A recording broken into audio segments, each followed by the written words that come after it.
Good morning, dear friends. Welcome. Thank you for joining us today, the 27th of Elul, September 23rd.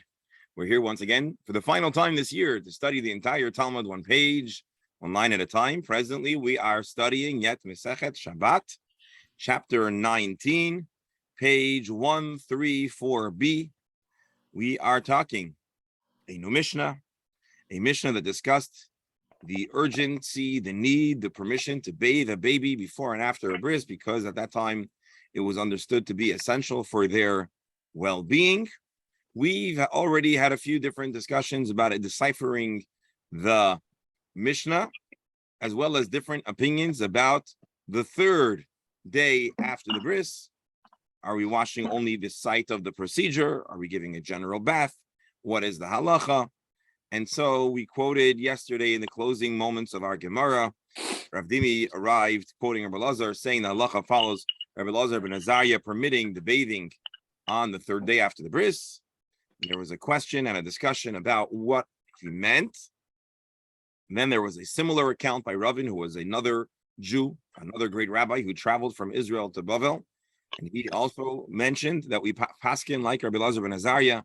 And in that matter, he clarified explicitly that license is bein b'chamesh shehu chamu b'Shabbos, bein shehu chamu me'erev Shabbos. It doesn't matter if it was before or after on Shabbos. It also wouldn't matter if it was the baby's entire body. It is permitted because sakana hilai, assuming it is a sakana. And that was yesterday's discussion. Now you may recall that the Gemara mentioned in its attempt to identify what Rabbi Elazar ben Azariah was permitting on Shabbos, the whole body or just the site of the circumcision. And we said, well, we already know you're allowed to wash a wound, so it must mean that you can clean the whole body. And then that was Rabbi Yaakov's assertion. And then Rabbi Yosef pushed back, and the rest is history. But now we're going to take a moment to dwell on the statement about putting oil or hot water on a wound on Shabbos. Gufa, let's analyze a text that was previously introduced parenthetically, and now we're going to give it a more complete treatment. Amarav, let's make sure we have the right commentaries. No, we have the right. Here is the halacha. Here is what we quoted. Ein moinin charmin, we don't withhold hot water, vishemen nor oil, me'al gabe maka b'Shabbos, from being placed on a wound on Shabbos. Shmuel Omer, Shmuel says no. Noisein chutz lamaka, the appropriate method would be place it around but not on the site of the wound.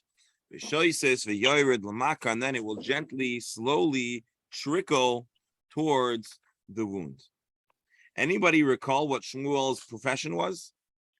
It was a doctor, no? Well, was a physician. So I wonder if he is giving medical advice.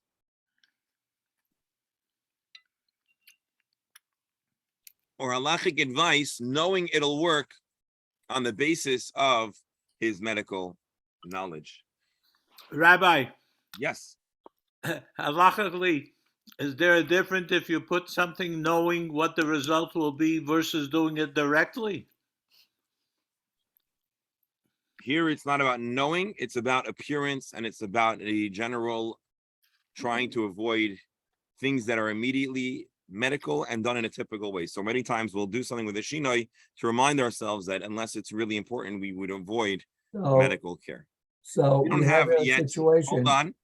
We don't yet have any direct commentary in the Gemara. We have Rabbi Steinsaltz's assertion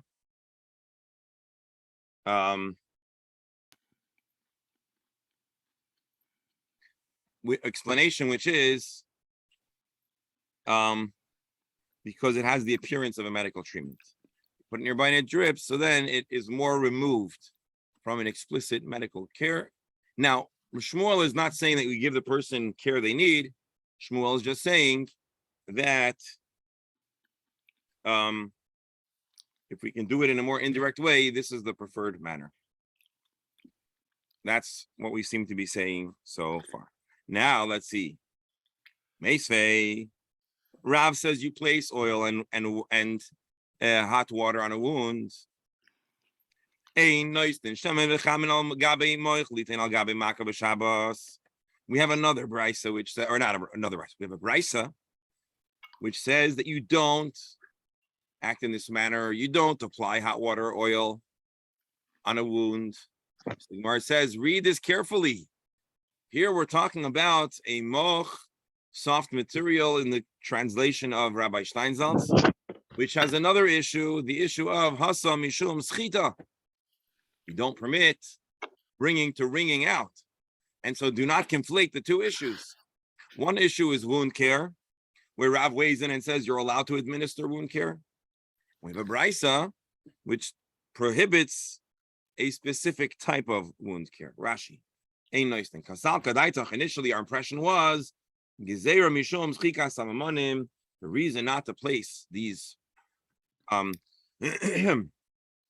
liquids on a material is because we don't want to inadvertently or mistakenly or come to think that you're allowed to even grind other materials that are used for medicine. Kishmuel, just like Shmuel says, the tamei mishum hachi.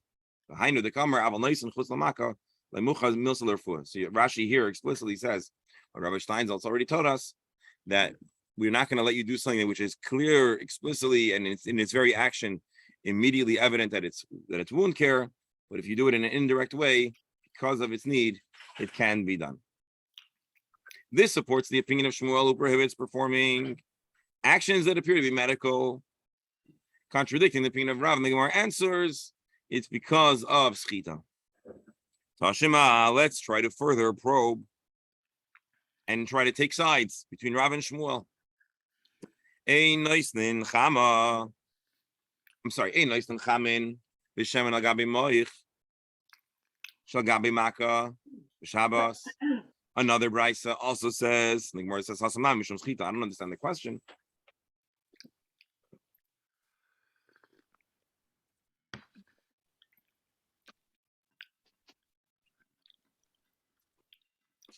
Sounds like they're both the same text, right?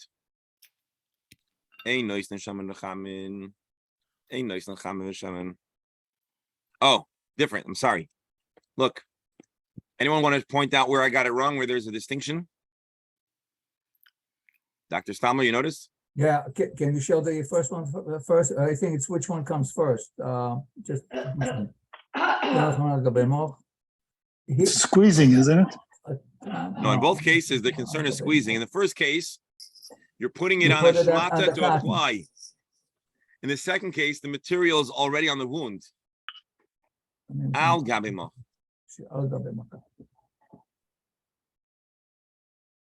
Right. See that? Shalom Aleichem.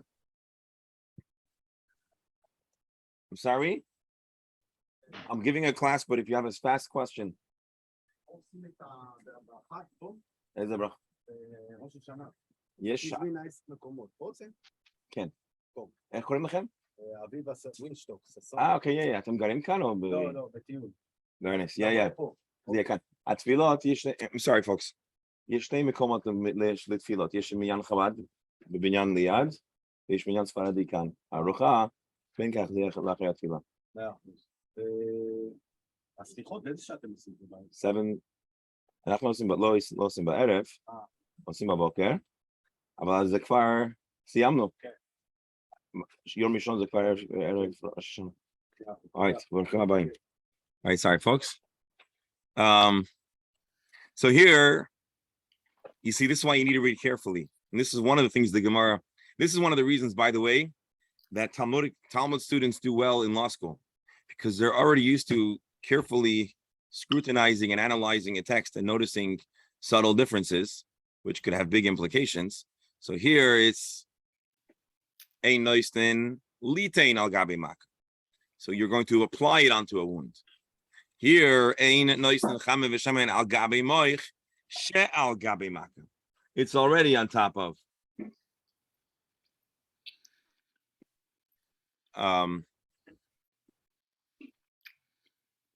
So there we go. Two texts, both easily deflected, supporting the position of, well, no, we thought it challenged Rav, but ultimately it upholds the opinion of Rav. Now, Tanya Kavasei the Shmuel. Let's find a text which supports the position of Shmuel. Again, Shmuel is the one who says, don't do direct wound care, do it indirectly. Hey, nice and chamin v'shemin lagabi maka b'Shabbos. You don't place hot water or oil on top of a wound on Shabbos. Aval nice and chutz l'maka v'shoises v'yard l'maka. You can place it outside of the wound and allow it to drip on. Clearly, the teaching of Shmuel. I don't remember if I said this once we hit record, so let me just say it now. We want to dedicate today's learning for the yard site of our dear Mark's father. It's going to be on Sunday, Yehuda Leib ben Menachem Mendel. And want to dedicate today's learning for the yard site of Kamen Leib ben Avraham, who we had a breakfast in Shul in person.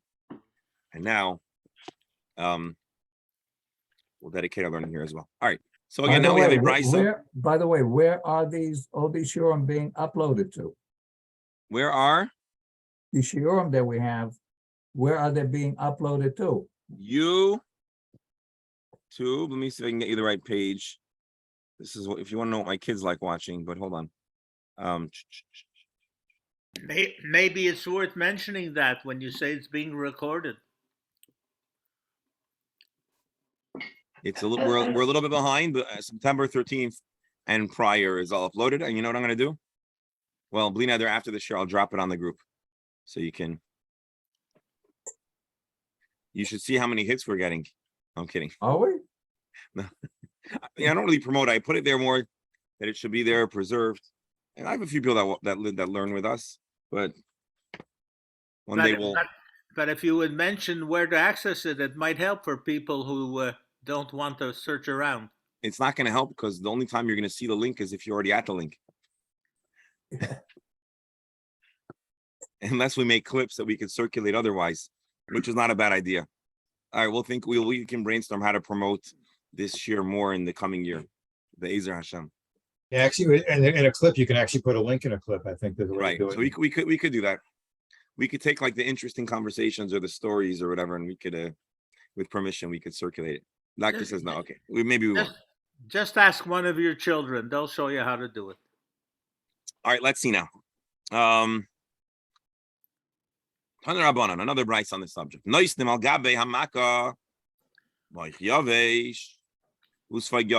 is permitted to place on a wound dry cloth or a dry sponge, or if you want to see a dry compress and a dry sponge. Avaloi gemi yavesh, but not a dry reed. Veloik sisin yavation, and not dry shmatas. Why can you put a moich yavesh and svag yavesh? The lav l'refuahi, it's not healing eloshal yisr to begad of hakash makas. Why are you putting a bandage on a wound? Well, there are two possible reasons to place a bandage on a wound.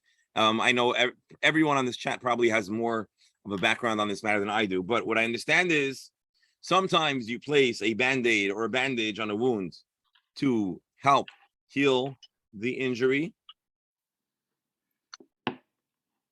For example, you might put some antibacterial ointment or other kinds of stuff to help heal or expedite the healing of the injury. But there's also a protective matter where the wound cannot get other schmutz in it, and it won't get dragged and ripped and scratched by clothing or other elements, and it also won't soil the garments, but I think that's more of a modern attitude. And so the moich yavesh and svag yavesh, a dry sponge and a dry material, that's defensive, it's protective. But a gemi yavesh and rags, you can't do. Why not? Let's read over here. Rashi says, "Chatichos begadim dakois mishum demasu v'gazru mishum schikas savonim." I'm not sure exactly what that Rashi says.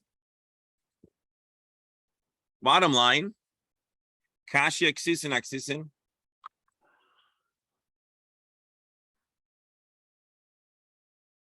Well, apparently these materials had some kind of healing. So the Gemara says, Kashia kisisin aksisin.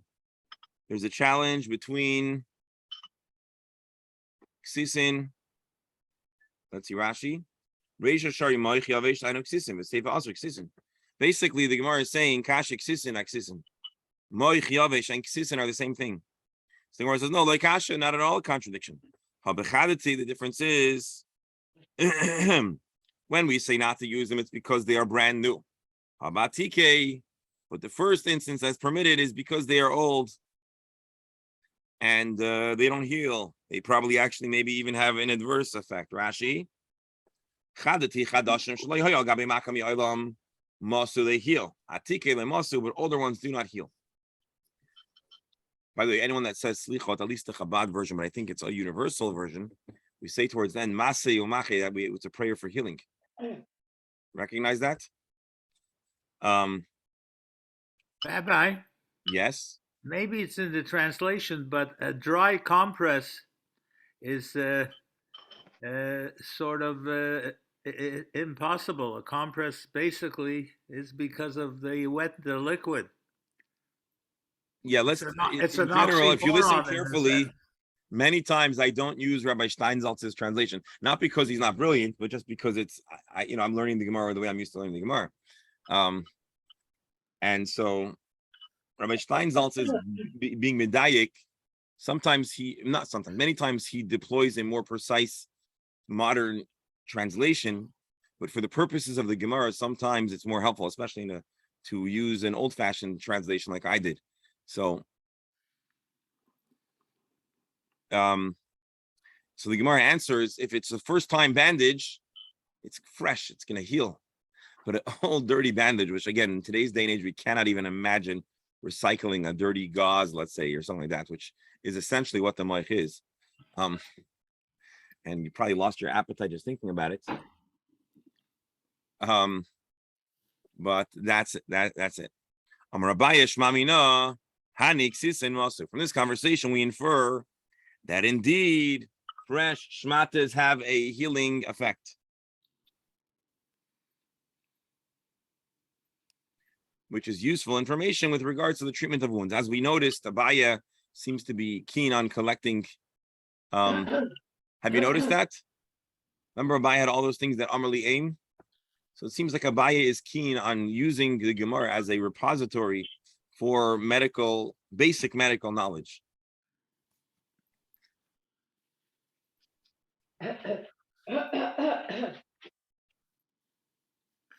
Rabbi, I Hold think on, did I get something terribly wrong? Give me a second. Let's read Rabbi Steinsaltz again, and then I want to take a peek in the Shulchan Aruch. The statement which prohibits placing rags is talking about new rags. The statement which permits is talking about old rags.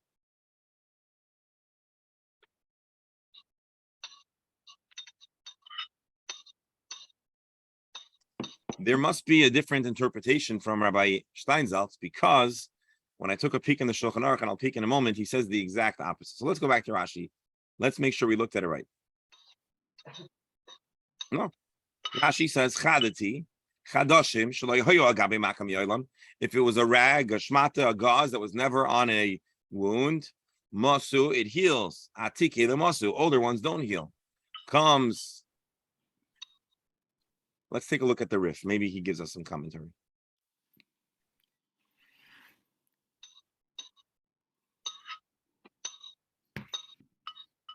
I'll take a look here. Come.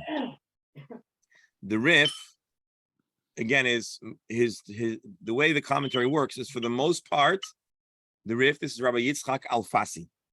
For the most part, he quotes the language of the Gemara, selecting the part that is the halacha lamaisa, and interweaving a little bit of commentary, or he also sometimes had a different gear. So let's read this. Tadar Rabbanan. The Shabbos, you're allowed to place a dry moch, material, cloth, or a sponge. This is the language of the Gemara. Vatanya, the Gemara further says we have a contradiction.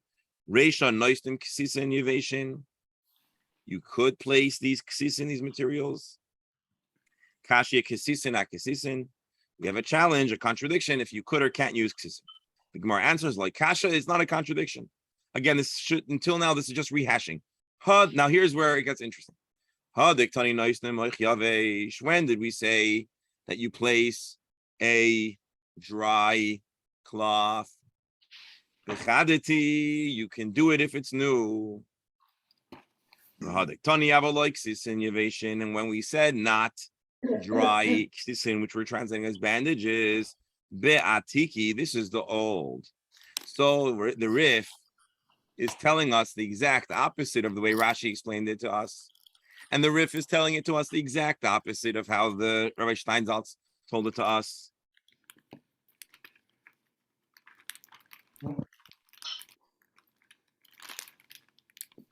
So now that we've seen the Rif again is an important halachist who paskins in our Gemara. Now let's take a look in the Shulchan Aruch.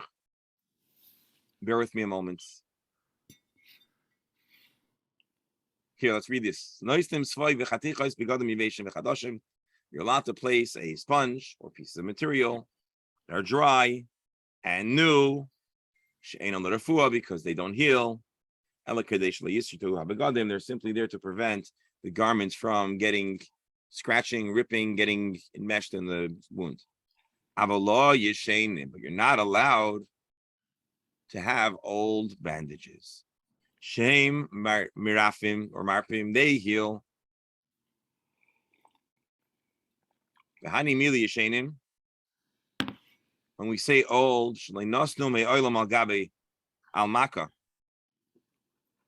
when we say old, we just mean they were never placed on a wound.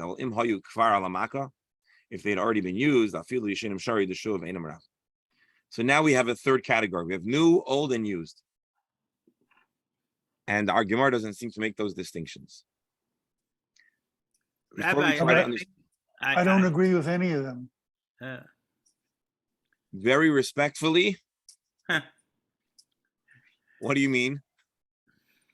I mean that if you put a dry rag onto an open wound, if it's because of an infection, there's going to be pus or a seepage, and the seepage will go into the rag, but the rag is holding the seepage right on the wound. It's not disappearing. So you need to suspend whatever you learned in school about being a pharmacist and in medicine. And you have to just accept the word of the sages of the Gemara that either they know what they're talking about, or at least they were reflecting medicine of the time, or maybe when they describe a wound, it's not exactly the gauze of today. But for the purpose of this Gemara, we need to first, in general, if you want to learn something new, you have to suspend your old knowledge till you hear it, and then it's good to compare and contrast. Rabbi, so now, before we try to synthesize this with our knowledge of modern medicine, I first would like to figure this out in the context of our Gemara. So we saw the Gemara and we saw Rashi and we saw Rish Steinsaltz, which said old is not healing, new is healing. Again, Alan, your question is a good question. It's just that we need to take this step at a time. It sounds like we saw the Rif who explains the Gemara the exact opposite. Now let's see how the Rambam explains this Gemara. You cannot place hot water or oil on a wound, nor may you place on a gauze that's on a wound. Oh, here. You can place a dry bandage on a wound. But if it was atik, anybody knows what atik means? Dr. Stammer, I'm waiting for your... Old. I thought you were going to say ancient. Well, I wasn't going to say ancient because I don't think it's ancient. I think the But in common this case, it translation, wouldn't be atik, is like ancient. super old. Yeah. But I don't think the Rambam here means super old. I think he just means old. Im haya atik, if it's old, asur mipnei shehu kiratia, an old bandage, an old shmata. This is mamish a bandage. The Rambam seems to be reflecting, or at least in sync with the Rif. Now, there's a friend who's going to be stopping by in a minute. So if he's here, I will have to. Is that Dr. Arad? No. Rabbi, Yes, Rebero. there's a big difference between the used and old. If you think of it, Indeed. That was the used is distinction a that very different category. You can't just lump them together. you can't unless the text does. So what I'm asking everybody to do is suspend your disbelief for a moment and first try to understand, hear the words being said, and then reactivate your disbelief, and we'll challenge the text and make sense of it. Just give me 1 second. Are we to believe when they say old, they mean used automatically? I just can't understand this sort of reasoning. That's why they didn't live to a ripe old age, Alan. Could be. Also, the term used doesn't specify whether it's used for a different person or on another patient earlier, or what kind of use they keep in mind. Yeah, maybe Like- used as a schmata. Well, let's- Different Hold on, things. let's just make something clear. The time of the text that we're reading, people ate mummified remains as a remedy. So I don't think the Jewish people were at a unique disadvantage following this medicine. I think in general there was a more primitive, in one I sense, more think- primitive medical knowledge. And then on the other sense, there are probably medical secrets that were lost. But for our Gemara, there are 3 interpretations. I just want to be I clear. just want to say, I want to just inject one thing. I think that when they say that the specifically, it means an old bandage that already had medication on it from before, that they reapplied it now, that it was used at other times on a wound, and now they're reusing it. So here's what I know. That's specifically what they use the word retia. I've intentionally not given more commentary than the text itself because I don't want to impose my sense. So the Gemara just says old and new. Rashi says old and new.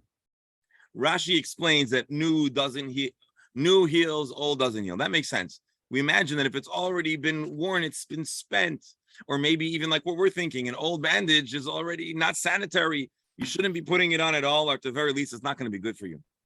Maybe there was some kind of, maybe the material it was made out of was understood to have some kind of medical remedy, but after wearing it, whatever the nutrients or whatever elements were there have dissolved or dissipated or been spent. Again, that would work. That makes sense. When we come to the Rif and the Rambam, they just say new and old. We don't understand if new means it was already worn.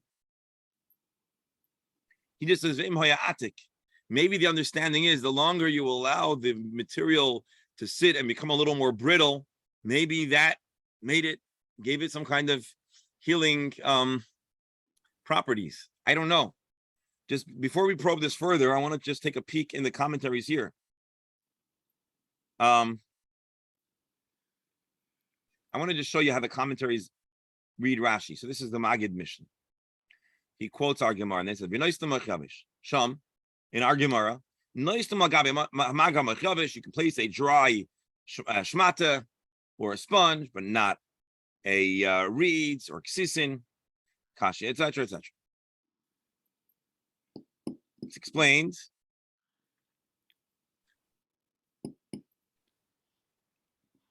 I think quoting the Rif, etc. in sync with the Rambam. Rashi says the opposite. It was never worn. And the Rambam seems to follow the Rif, I believe he's quoting. So we have 2 totally different ways to learn the Gemara. This is not totally unheard of, but I want to go back for a moment now with your indulgence. Rabbi, does the Shulchan Aruch comment on what kind of bandage anywhere? Well, the Shulchan Aruch itself does not, but give me a moment. They ignored it. No. The Shulchan Aruch, I showed you the Shulchan Aruch. The Shulchan Aruch makes a distinction between old, new, and used. Again, here, look. The Shulchan Aruch seems to be quoting the Rif. Maybe it's a commentary, in a sense, commenting on the Rif. When it says old and new, it doesn't mean used. Look, let me show you again. We're back in the Shulchan Aruch. We saw this text. Noistim chatichos begadim yeveshim v'chadashim. Dry, new, she'ein on the refor. They don't heal. They're protective. Avalo yishenim, but older ones, she'ein mirapim, they heal. But obviously, it cannot have ever been used. If they had already been worn, afilo yishenim, shari deshuv ein mirapim, it's not going to have any healing effect if it's been used.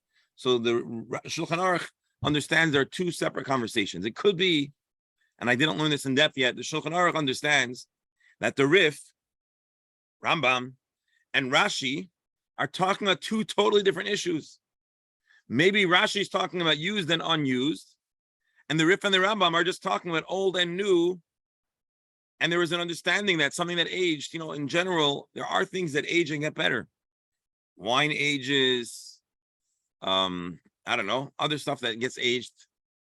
So maybe Rashi and the Rif are not arguing really. They're arguing in the interpretation of the Gemara, but they're having two separate conversations. And the Shulchan Aruch is incorporating both. Rabbi. Hold on.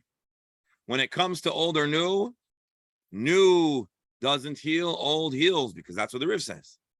When it comes to used and unused, he's going to embrace Rashi. A unused has healing, but a used one will not. So the Shulchan Aruch seems to be threading or incorporating both discussions. Rebberal, bevakasha.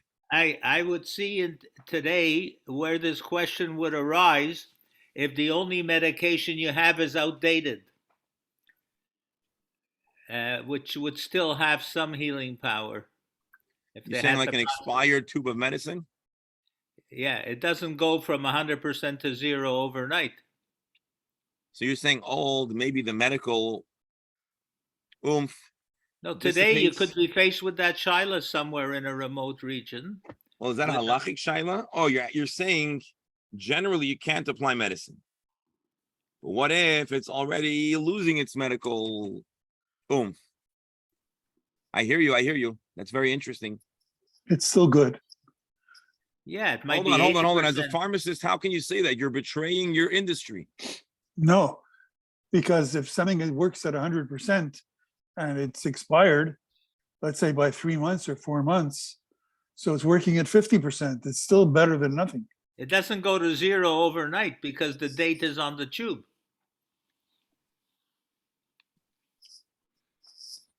All right.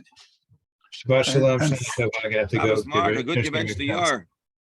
Yes, that's over. I'll see you all next year. Shana Tova.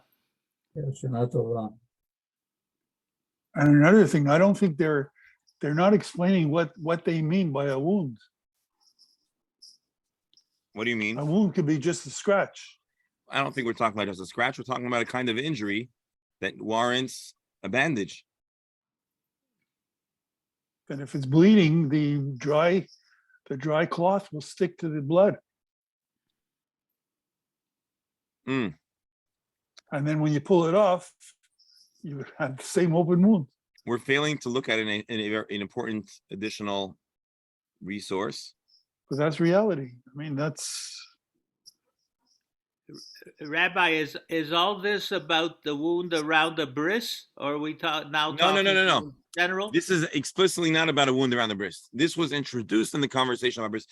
Here, we're going to look at one more text, and I think we're going to actually close out our year. So, here, let's take a look. This is the tour. I hope I'm not confusing you. We don't always do this, but on occasion, I like to give a little bit of a better taste of how this conversation, especially a conversation that's as shocking to us as recycling bandages. I'm curious to see more fully how it's discussed. So let's see the tour. I'm going to skip a little bit if it seems to be too much information. I want to start with his general introduction. Kol refuah asura l'asais b'Shabbos. You're not allowed to do healing. Gzeira mishum shchikas hamamonim, a decree of the rabbis, lest we come to compound or to crush stuff, which that is not allowed on Shabbos. Aval kol davar sheyesh bo sakana. most importantly, if there is a sakana, mutter. Any internal wound, something that happens internally, and believe it or not, Dr. Stamler, you're going to like this. I saw The that. opinion of the Gemara and the opinion of the Torah is probably more expansive and permissive even than modern medicine. Min hashinayim v'lifnim, starting from the teeth and inwards. Because the halacha understands something that today's science understands, which is that what happens in the mouth is very important for many other systems. So God forbid an infection of the gums could have implications for Alzheimer's, they say, or other kinds of infections, God forbid. I'm not sure that's true, but they say. But that's not an emergency. There's a famous tshuva by Moshe Feinstein, and the way he explained why treating a toothache is important on Shabbos is because if there's an infection in the tooth, there's a direct, because it's so close to the brain, and it's true. You can get an infection that travels to the brain, and then it causes a severe issues. There's cellulitis. It can even cause death at times. So that's why Moshe Feinstein has a famous answer as far as that's concerned. It's an own tshuva amongst dentists anyway. My dear friends, and now you understand why we work so hard to recruit Dr. Stamler. 100%. You can't even doubt his question.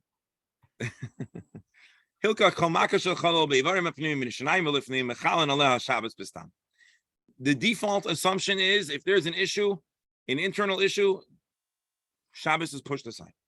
Even if you don't have a professional doctor, and even if the patient is not conveying the urgency. If this specific patient, we understand he doesn't need Chol Shabbos, ein mechal.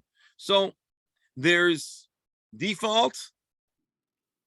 The default is the Chumrah. But if we specifically are not, well, then we're not going to be Chol Shabbos. And certainly if a medical doctor weighs in and says based on his expertise.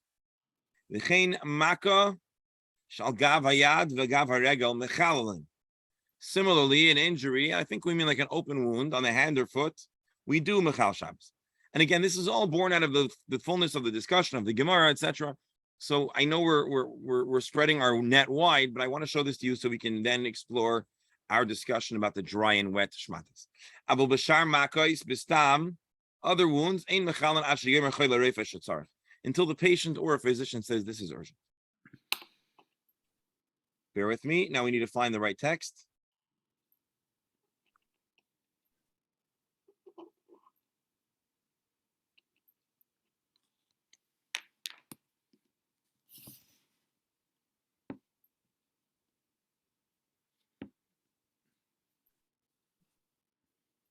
I hope I'll find it. Hold on, is Doctor right here? You gave him his phone or a big one? Okay, good. Thank you so much.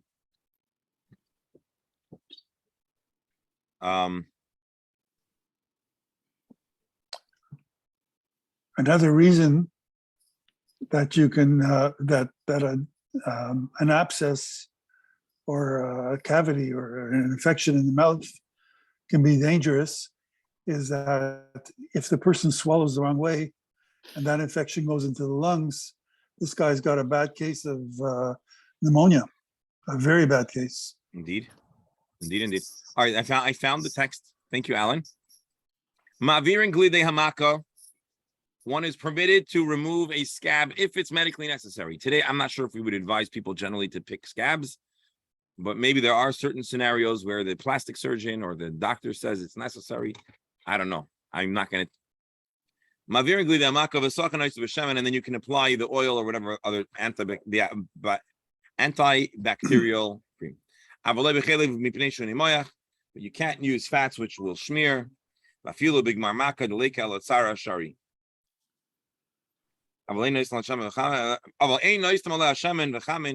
put oil or hot water nor on the bandage. You could place it outside of the wound and it could drip. Here we are.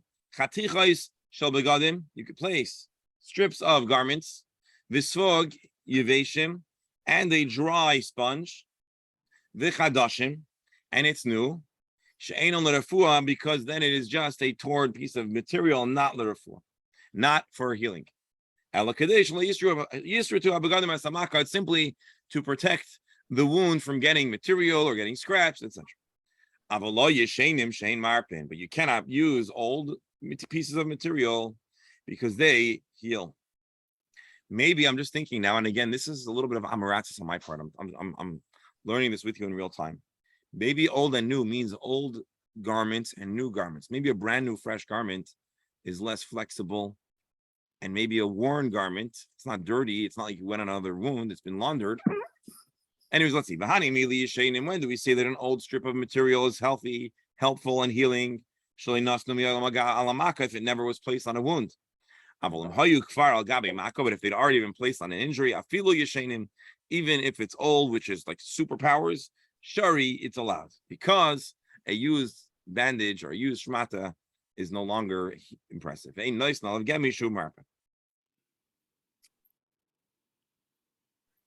Hold on, I gotta read for you one more line and then we'll close out. If a gauze, a bandage falls off the wound, al gabi karka, and it falls on the floor, don't put it back.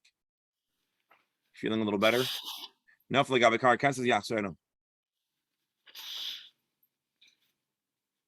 And then there's other issues of wound care.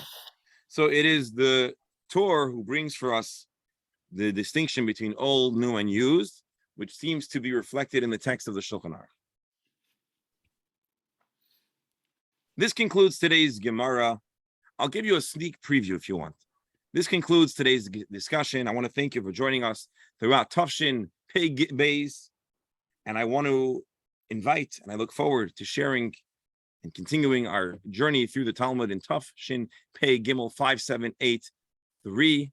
A new year, hard to imagine, but we're here, and may Hashem bless all the members of this Chabura and their households, and all of Klal Yisrael with an abundance of bracha for health and happiness and parnasa, and a stress-free year full of simcha and mazel and gemara. And thank you all so much again for being along for the ride. Just to give you a preview of what we're going to explore in Tafshin Pei Gimel next year, we talk about a situation where there is a suffix, a doubt if there is a bris warranted, and we talk about an androgynous. And so the Gemara is going to talk a little bit about where and why and how those halachas are explored, how we know those halachas. We're going to talk about a baby that is born, we've asked this many times, who's born mohol. We're going to talk about the possibility of trying to surgically make as if the bris had never happened, and other such topics. So my dear friends, it's going to keep on getting more and more interesting, more and more important. I want to just close out that this year, now we conclude a Shemitah year. And so hopefully the farmers that are engaged in Shemitah have survived. And but there's something else, which is the year after Shemitah was a Hakel year. On Sukkot, all the Jewish people would gather in Eretz Yisrael, in the Beis Hamikdash, and the king would read certain essential passages from the Torah. And the Lubavitcher Rebbe, among other Gedolim, made a big call to utilize not just Sukkot, but a year of Hakel to promote and encourage Jewish people getting together. And so hopefully we'll successfully use our Gemara Shir as a forum and avenue to bring Jewish people from across a diverse geographic and professional and background spectrum, creating unity in the spirit of this new year. And hopefully we'll be successful to give and create and expand a sense of community to include those who thus far are not yet engaged. And for that, I thank every one of you for not just being members of a Gemara Shir, but also being investors and supporters in keeping the Jewish community here alive and thriving, and hopefully allowing us to bring in many, many new people who at this point still identify as a bad Jew or a disconnected Jew or a disenfranchised Jew. And with your help and with your love, we'll be able to continue to bring more and more people into the fold. And I'm not talking about making them religious, although if someone is looking for that, we're happy to assist them. But I'm talking about making sure that every Jew knows they are welcome and part of the family, and are entitled to taste and experience their Yiddishkeit. And so for that, I thank you all very much for for your essential role in that regards. My dear friends, As wishing long you as they have a bris, right, Rabbi? Chasima, Toiva, happy, healthy, Amen. sweet New Year. Eli, what do you say? As long as they have a bris. No. We'll encourage a person that needs a bris to have a bris, but even if there's no bris,